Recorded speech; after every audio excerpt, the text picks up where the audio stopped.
That's a cool UHD kind of fucking circle. I wish I could make that. Actually, I'll try an After Effects sometime. Hello everyone, my name is Gamer3 being here today some more Let's Play Xenoblade Chronicle X. On the last episode, we helped our folks, Silicon Rock, getting through the harsh life in New LA. Also, Shosan is just a dick. He is just one hell of an asshole. And today, we are starting by going into chapter 11. Now, of course, I have a couple of things to say, not only because of the prerequisite, but one of the unexpected sides, the dark side of how you can potentially complete this mission. Now, prerequisite, you need to complete a survey 10% of Coldros, which if you did any mission in Coldros, you should have already explored the west side of Coldros.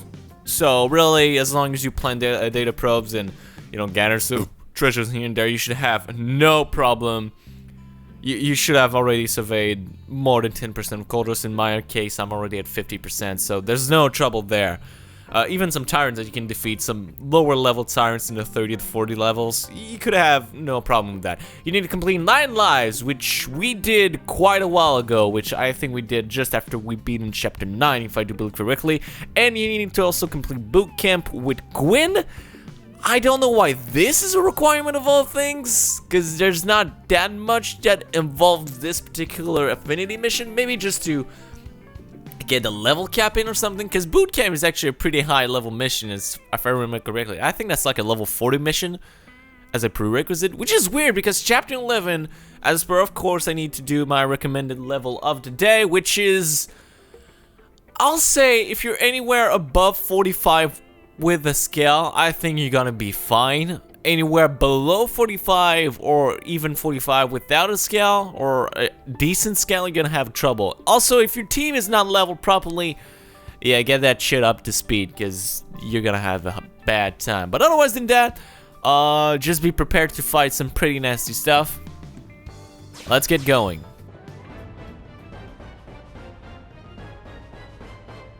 Chapter 11, Consequences.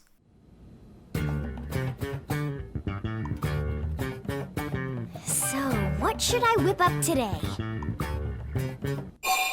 Ooh, we could either have the house special or the chef choices. Lindley special, that sounds delicious. Give that shit a try. Alright, you got it.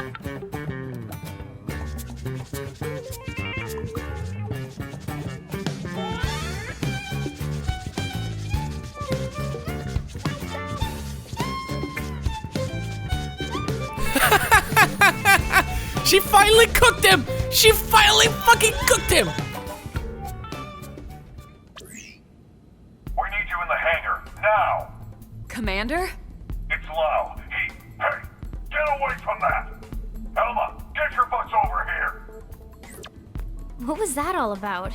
Did I hear him talking to Lau? Whatever it was, it didn't sound very good. We'd better get to the hangar ASAP. Chapter 11, Summary. Respond to Commander Van Damme's urgent request. Head to the restricted hangar in New LA's administrative district. All things considered, I don't think this sounds very good, but we gotta move. Boy, have you lost your mind!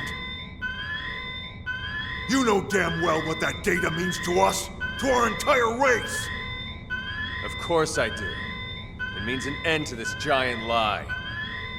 I've been waiting a long time for this. Commander, what's going on? Ask Lau. We caught him stealing a data terminal with classified intel. Stealing intel? Explain yourself, Lau. You should have let me die that day, Elma. You knew the truth. That I was a Ganglion spy. What? I had my suspicions, but I didn't want to believe it. Your mistake. And it'll cost you. The data and your newest skell, the Prague Ares. The ganglion will appreciate the gift. Boy, I am gonna kick your ass so hard, your real body will feel it. Not if you value your precious data. Wow! What the hell's going on here? Oh, look at this. The whole gang's coming out to say goodbye. What the hell, Lau? Hold your fire. He's got the only copy of that data on his MIM. Damn it. A little insurance policy. Sorry, Doug. You'd betray all your friends? Your entire species? Well, I'm no big fan of theirs, believe me. The talking cats or that giant leech. But the ganglion and I share a common goal. And that is? Think about it, Doug. You know the answer. The hell I do. You've lost. Yeah. I lost it all. Goodbye. Loud!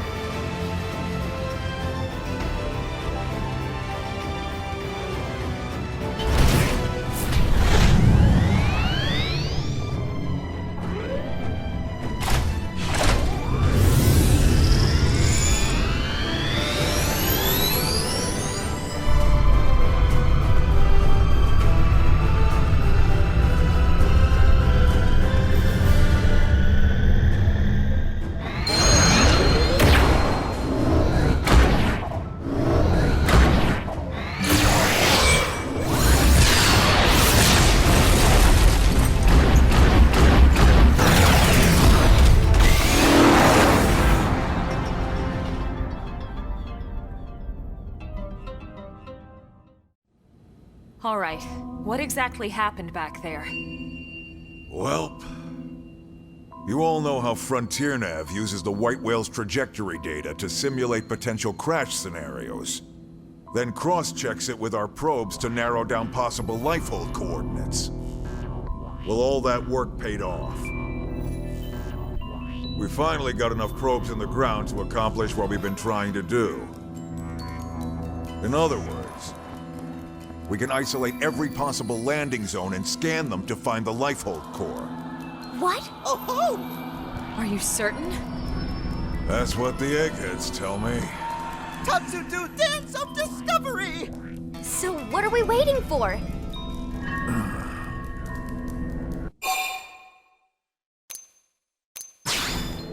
Lau? I don't get it. I think I do. That's right.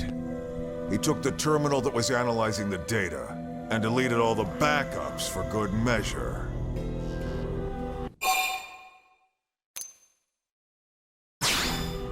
We already started over. But the coordinates were calculated from a massive amount of accumulated data. Redoing all the work we did up until this point could take weeks, if not more. Which means the lifehold would run out of time first, and then... poof. Bingo. Then we have no choice.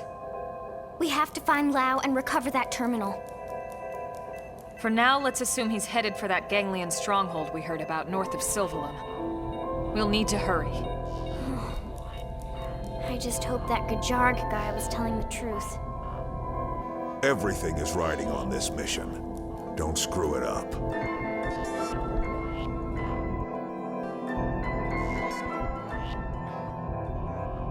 That goddamn good-for-nothing... What the hell is he after?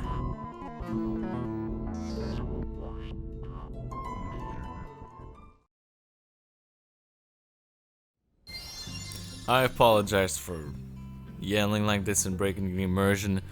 But fuck it! If you say don't screw this up, we need you, why don't you send multiple teams to recover it?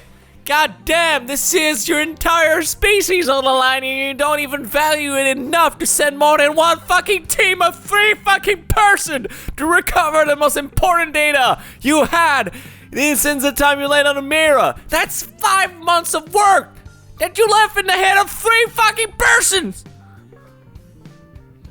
I apologize for the following rant. I had to cool it off. Listen, I completed this game 5 times. No, 4 times. This is my 5th time.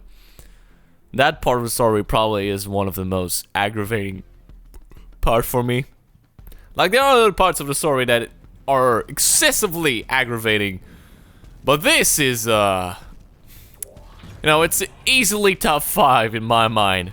Sorry if I seem very destroyed about a simple fact like that, but still, it's annoying for a reason, you know?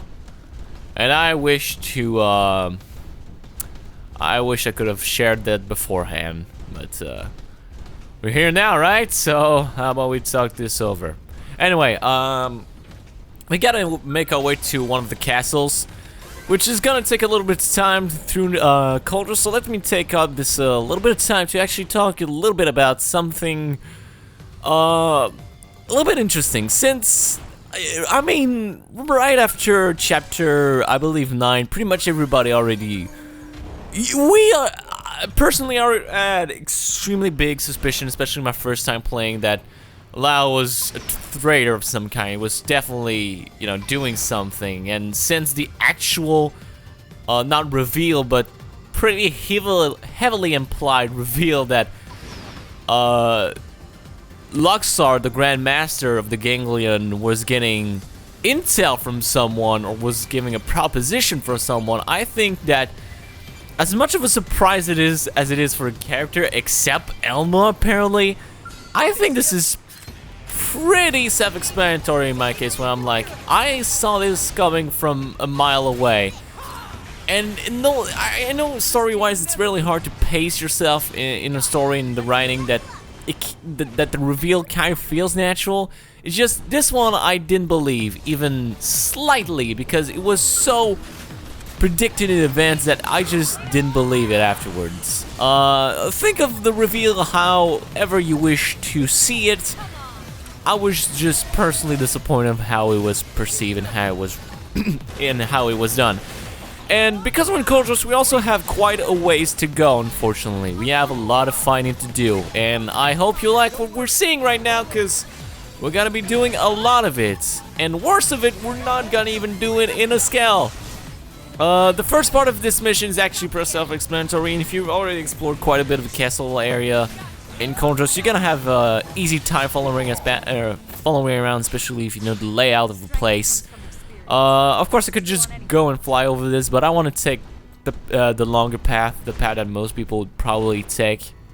Actually, the path that people would take if it was the furthest go of the game, which probably isn't the case. If you're already watching this video 2 years after the game came out, yeah, I don't know what to tell you. You're probably so invested in this game. Oh my god, I found this weird. Can you believe that this game has been out for 2 years now? Well, that's not true technically. It came out like 2015, December of 2015, and it's no longer 2015. So, once again, see that as you will. Okay, so where are the? I know it's up here, but I don't know how you would access it by foot.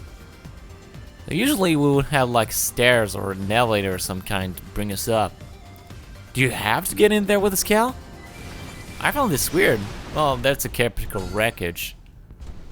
There's so many tyrants I've been taking on. Holy shit, and that seems slightly dangerous.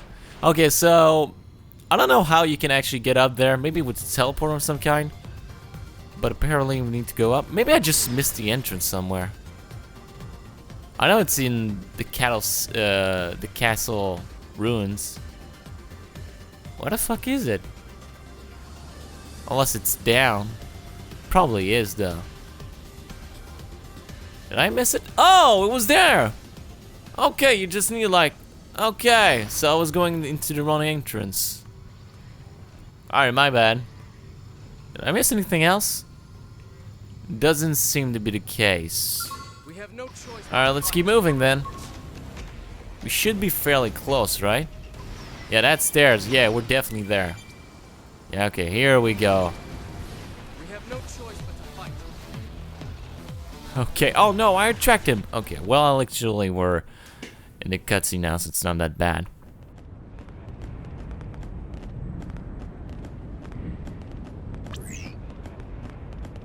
This reading. It's the Prague Aries. This puts its signature in the middle of the large chamber on the other side of this structure. You think we found Lao then? He can't be far. Let's go. Okay.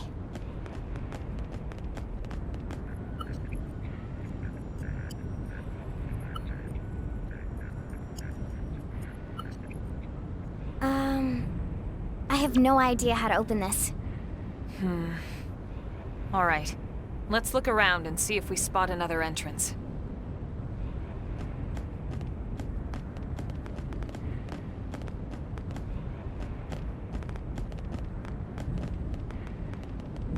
How about door up over there?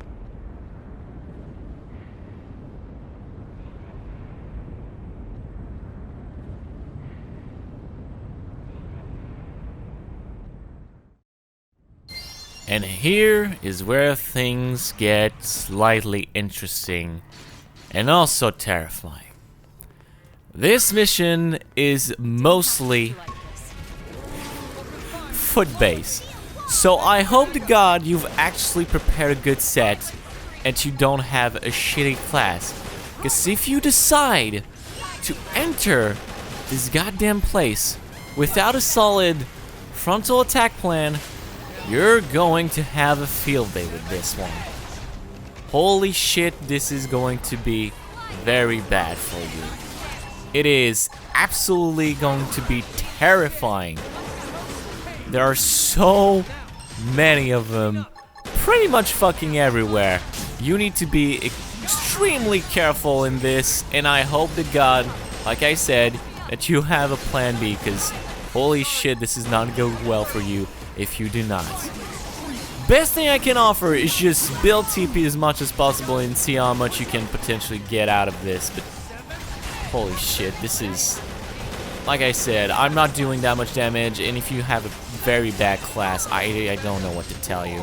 It's going to be one hell of a fight. I just... Whew! Whew!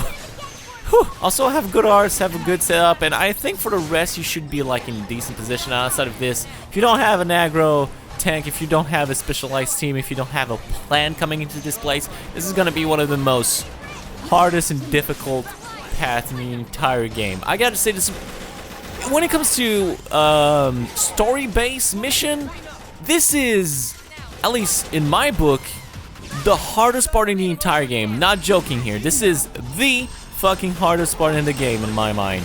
It is absolutely incredibly this is incredibly hard, and I don't know how anybody on their own terms could do this easily. This is whew. Not that I don't like this place, it's extremely challenging, and I think for the right reason. It's just, it's a little bit ridiculous, the things that you gotta avoid sometimes and you gotta fight.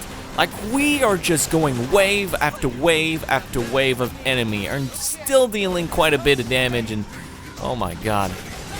See how long this is taking too as a fight? So this is what I mean by you're gonna have quite a arduous and treacherous time here.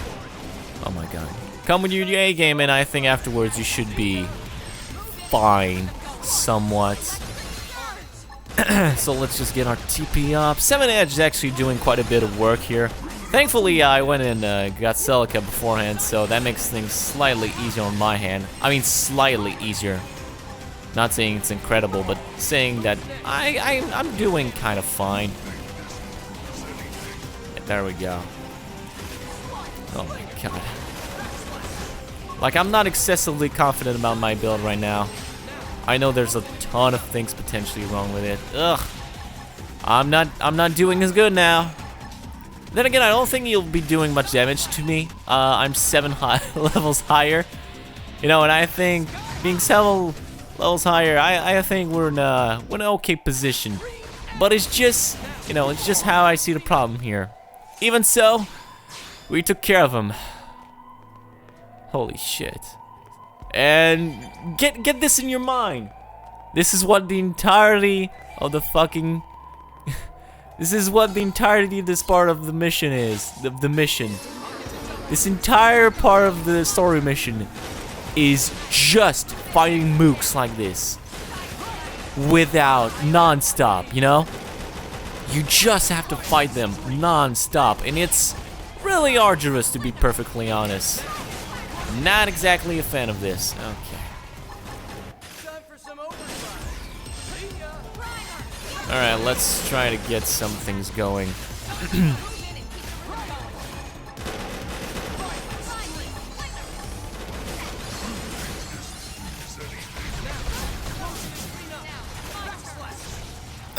Okay. Jesus Christ, I don't have that much crowd control actually. What would be best if I had my weapon class as I usually have? I don't actually remember what it is, but what it's called. But if I had my longsword class, I would just destroy them because I am a pro at actually doing crowd control. I'm not like that excellent when it comes to pretty much anything else, but when we're talking crowd control, oh my god, I got this shit down to the count. Alright. I think they should pretty much be done at this point. Yeah, they're very low health. I think this one's definitely dead too. Yeah, there we go. So that was nice. That was a nice fight. That was clean. I'm really liking this. Actually, you can see like where we're going right now. It's just we still have to go all the way around just because of this cage. Oh man, this is just a gauntlet. It is never ending. Okay, what do we got over here? That's a control pad. The elevator is ready for use. And I think there's a treasure down there, if I'm not mistaken. There's also a ton of treasure that you can't get on outside. If you were wondering where you could get all those treasures, well, now you know. This is where you can find them. Okay, let's just use primer here. Boop! Haha, that was a nice poke. Okay, so I took a little bit of time to actually up my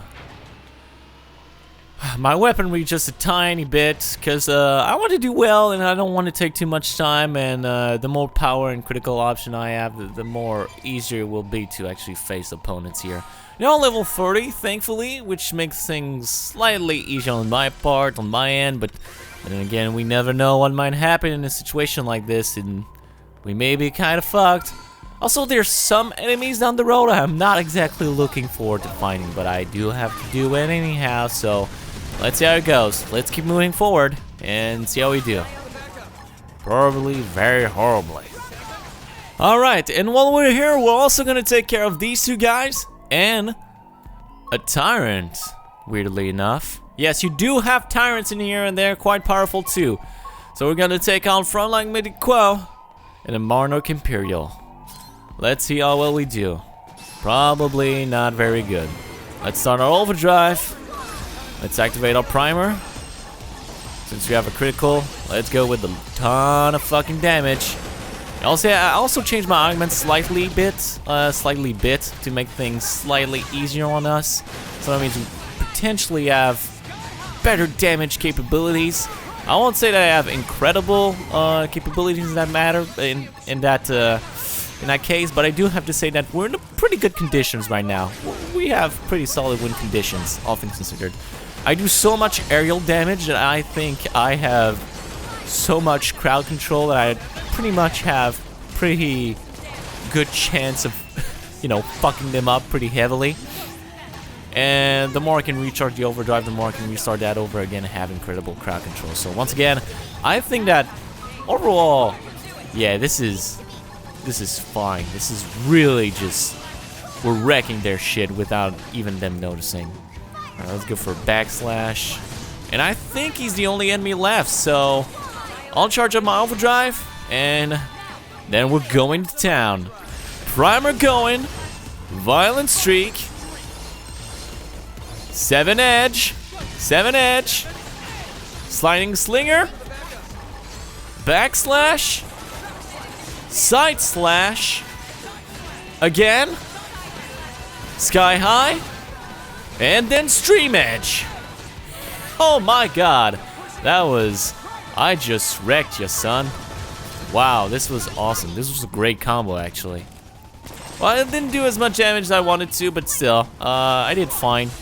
You know, overall, I'd say this was a 7 out of 10. Alright, fine.